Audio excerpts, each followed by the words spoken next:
So many clients actually ask us, how do we start a project together? What's the next step once they reach out to us?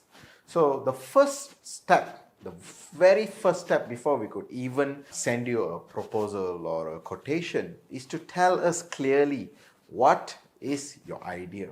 If you have a benchmark, or if you have like a sample product, or if you have some idea as to what your product should look, feel, taste like, you should let us know so that we have a very clear idea of your expectations.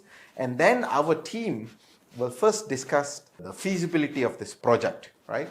So we will discuss how to make this happen, what are the steps we're going to take, what is our approach to actually tackling this challenge. And then we come up to you with a proposal if we choose to accept the project, and then we let you know clearly how long it will take, how much it would cost, what's the budget, how to manufacture the thing, and we'll tell you a lot of these things in the proposal. So in this quotation, we tell you the total cost of the project, we tell you how long it will take to accomplish your goals, and we'll tell you about the payment terms. What usually happens is we have to start with your idea, and then we take on the project, we send you a bunch of prototypes, and then once you're happy and satisfied with the outcome, we consider the project successfully closed.